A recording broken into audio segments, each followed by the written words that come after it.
কারাদণ্ড তারে রুদ্ধ করেনি, দিয়েছে কেবল ভাষা।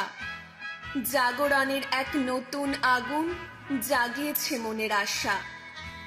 24শে মে 1899 খ্রিস্টাব্দে জন্ম হয়েছে তার। দারিদ্রতাকে হার মানিয়ে সে পেরিয়েছে প্রতিকূলতার দ্বার। গ্রেফতার করে অত্যাচার করে কিছুই পারেনি তারা। মানুষকে তুলেছে জাগিয়ে সে তার কলমের শিখা দ্বারা। তার কবিতা লেখনী কয়েদিদের করেছে অস্থির। গর্জে উঠে বলেছে তারা, বলবীর তুমি উন্নত মমশির, বলবীর তুমি উন্নত মমশির। ধূমকেতু দিয়ে উড়িয়েছে সে ইংরেজদের শান্তি। বিস্ফোরক নয়, অস্ত্র নয়, কেবল কলমেই তার ক্রান্তি। The pen is mightier than sword. আচ্ছা, জেল কি সত্যিকারের বিপ্লবকে আটকাতে পারে? পারে কি কলমের মতন অস্ত্রকে দাবিয়ে রাখতে? নমস্কার, আজকের এই কাহিনীর সূত্রধর আমি সুমনা। শুরু হতে চলেছে বাংলার মাটির সেই প্রতিভাধর মানবতাবাদী সন্তান তথা বিদ্রোহী কবি কাজী নজরুল ইসলামের জন্মতিথি উপলক্ষে টিম থিয়েট্রিক্সের বিশেষ নিবেদন, সাহিত্যে এবং বিপ্লবে বিদ্রোহী কবি কাজী নজরুল। 24শে মে 1899 খ্রিস্টাব্দে অবিভক্ত বাংলার বর্ধমান জেলার চুরুলিয়া গ্রামে জন্মগ্রহণ করেন এমন এক ব্যক্তিত্ব, যিনি বিংশ শতাব্দীর রবীন্দ্র বলয়ের পর এনেছিলেন নিজের এক অত্যাধুনিক ঘরানা, যাকে এক কথায় বলে বিপ্লবের ডাক, যা সাহিত্য জগতে এনেছিল এক নবজাগরণ। সেই কবি তথা গীতিকার তথা লেখক আর কেউ নয়, অগ্নিবীণা উপাধিপ্রাপ্ত বিদ্রোহী কবি কাজী নজরুল ইসলাম।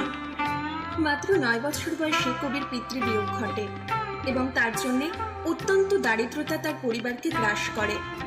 ফলে তাকে ছেড়ে দিতে হয় প্রথাগত শিক্ষা। খুব অল্প বয়সেই সংসারের হাল ধরতে হয় তাকে।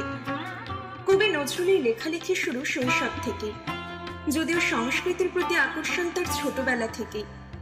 যোগ দিয়েছিলেন সেই সময়ের লেটো দলে। লেটো দলের সাহিত্য চর্চা শুরু হয় তার।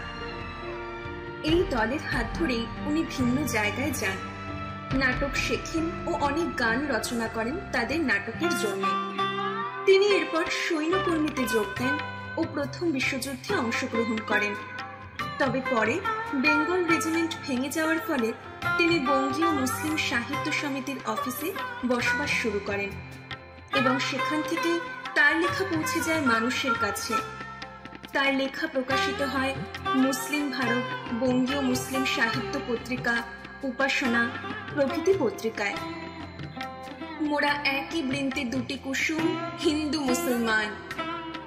একদিকে মসজিদ, মাজার ও মক্তব জীবন, অপরদিকে লেটো দলের বিচিত্র অভিজ্ঞতা ওনার সাহিত্যিক জীবনের অনেক উপাদান সরবরাহ করেছে। তিনি দেবী কালীকে নিয়ে প্রচুর শ্যামা সঙ্গীত রচনা করেন। হিন্দু ধর্মগ্রন্থ অর্থাৎ পুরাণ সমূহ অধ্যয়ন করতে থাকেন। নজরুল তার শেষ ভাষণে উল্লেখ করেন, কেউ বলেন আমার বাণী জবন, কেউ বলেন কাফের। আমি বলি ও দুটোর কোনোটাই না। আমি শুধু হিন্দু মুসলিমকে এক জায়গায় ধরে নিয়ে হ্যান্ডশেক করানোর চেষ্টা করেছি, গালাগালিকে গলাগলিতে পরিণত করার চেষ্টা করেছি। তিনি এই বিষয়ে বারংবার বলেছেন, ধর্ম, জাতি, কাল, পাত্রের ভেদ নিমিত্ত মাত্র, আসল হলো মনুষ্যত্ব। মানুষের চেয়ে বড় কিছু নেই। তার এই দর্শন ধরা পড়েছে বহুল সমালোচিত মানুষ কবিতাটিতে। তিনি বলেছিলেন, গাহি সাম্যের গান, মানুষের চেয়ে বড় কিছু নাই, নহে কিছু মহিয়ান। নাই দেশ কাল পাত্রের ভেদ, অভেদ ধর্ম জাতি, সব দেশে সব কালে ঘরে ঘরে তিনি মানুষের জ্ঞাতি। পূজারি দুয়ার খোলো, ক্ষুধায় ঠাকুর দাঁড়ায় দুয়ারে, পুজোর সময় হলো। স্বপন দেখিয়া আকুল পূজারি খুলিল ভজনালয়। দেবতার বরে আজ রাজা টাজা হয়ে যাবে নিশ্চয়। জীর্ণ বস্ত্র শীর্ণ গাত্র, ক্ষুধায় কণ্ঠ ক্ষীণ, ডাকিল পান্থ, দ্বার খোলো বাবা, খাইনি কো 7 দিন। এরপর 1921 সালে অক্টোবরে শান্তিনিকেতনে তার সাক্ষাৎ হয় কবিগুরু রবীন্দ্রনাথ ঠাকুরের সাথে। তাদের মধ্যে এক অটুট বন্ধুত্বের বন্ধন গড়ে ওঠে। তার জীবনে সাহিত্যের পর তার প্রথম প্রণয় মেলে প্রমীলা দেবীর সঙ্গে সাক্ষাতে, এবং তার কিছু বছরের মধ্যে পরিণতি পায় বিবাহ বন্ধনে। 1921 খ্রিস্টাব্দের 21শে নভেম্বর, সেদিন ছিল সমগ্র ভারতব্যাপী হরতাল। সেই উপলক্ষে নজরুল গান বাঁধেন, ভিক্ষা দাও ভিক্ষা দাও, ফিরে যাও ওগো পুরবাসী। তার এই সময়ের লেখাগুলো যেন বিদ্রোহের আগুনে ঘি হিসেবে কাজ করেছে। 1922 সালের 6 জানুয়ারি বিজলি পত্রিকায় প্রথম কাজী নজরুল ইসলামের বিদ্রোহী কবিতাটি প্রকাশিত হয়। এই বিদ্রোহী কবিতা সাহিত্যের ইতিহাসে এবং ভারতবর্ষের স্বাধীনতা সংগ্রামী তথা বিপ্লবীদের মনে দাগ কেটে দিয়েছিল। কবিতার কলম দ্বারা গর্জে উঠে চিৎকার করে বলেছিলেন, বলো বীর, বলো উন্নত মম শির, শির নেহারি আমারি, নত শির ওই শিখর হিমাদ্রি। বলো বীর, বলো মহাবিশ্বের মহাকাশ ফারি, চন্দ্র সূর্য গ্রহ তারা ছাড়ি, ভুলক দুলক গোলক ভেদিয়া, খোদার আসন আর রস ছেদিয়া, উঠিয়াছি চিরবিস্ময়ে আমি বিশ্ববিধাত্রী। মম ললাটে রুদ্র ভগবান জলে, রাজ রাজ টিকা দীপ্ত জয়শ্রী। বলবীর, আমি চির উন্নত শির। বিদ্রোহী কবিতা প্রকাশনার দিন বিজলি পত্রিকা পরপর 2 বার ছাপতে হয়েছিল, যার সংখ্যা ছিল 29,000। মুজাফফর আহমেদের কাছ থেকে জানা যায় সেদিন কমপক্ষে 2 লাখ মানুষ বিদ্রোহী পড়েছিল। এই কবিতা লেখার ফলে 1923 সালে তাকে 1 বছরের কারাদণ্ডে দণ্ডিত করা হয় এবং তাকে আলিপুর কেন্দ্রীয় কারাগারে পাঠানো হয়। সেখানে যখন তিনি কারারুদ্ধ, তখন কবিগুরু নিজের লেখা বসন্ত গীতিনাট্যটি নজরুলকে উৎসর্গ করেন। জেলে যখন এই সংবাদ তার কাছে পৌঁছয়, তখন আনন্দিত উচ্ছ্বসিত হয়ে নিজের মনের সমস্ত আবেগ দিয়ে কবি লিখে ফেলেন, আজ সৃষ্টি সুখের উল্লাসে মোর মুখ হাসে, মোর চোখ হাসে, মোর টগবগিয়ে খুন হাসে, আজ সৃষ্টি সুখের উল্লাসে। আজকে আমার রুদ্ধ প্রাণের পল্ললে, বান্ডেকে ওই জাগলো জোয়ার দুয়ার ভাঙা কল্লোলে, আসলো হাসি আসলো কাঁদন, মুক্তি এলো আসলো বাঁধন, মুখ ফোটে ওই বুক ফাটে, মোর তিক্ত দুঃখের সুখ আসে, ওই রিক্ত বুকের দুঃখ আসে, আজ সৃষ্টি সুখের উল্লাসে। সালটি ছিল 1972-এর 24শে মে।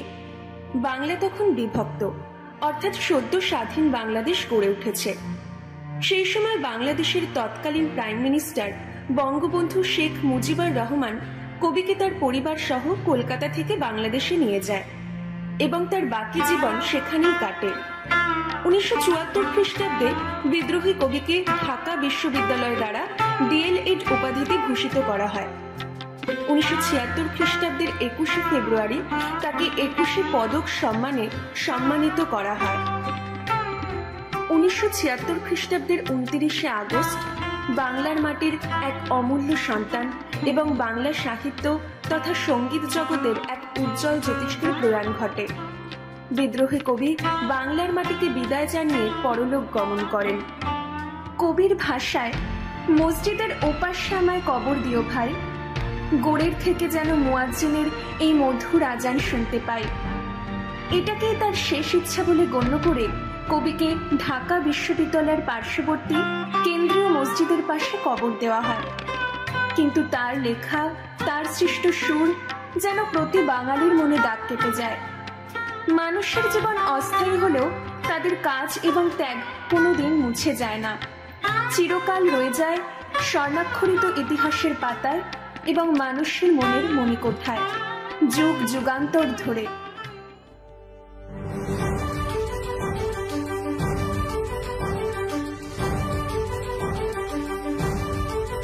কারার ওই লৌহ কপাট ভেঙে ফেল করলে লোপাট, রক্ত জমাট শিকল পূজার পাষাণ বেদী।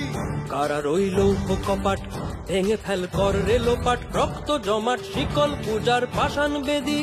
ওরে ও তরু নিশান, বাজা তোর প্রলয় বিষান, ধ্বংস নিশান উরুপ প্রাচীর প্রাচীর ভেদি। ওরে ও তরু নিশান, বাজা তোর প্রলয় নিশান, ধ্বংস নিশান উরুপ প্রাচীর প্রাচীর ভেদি। কারার ওই লৌহ কপাট ভেঙে ফেল কর রেলোপাট, রক্ত জমাট শিকল পূজার পাষাণ বেদী।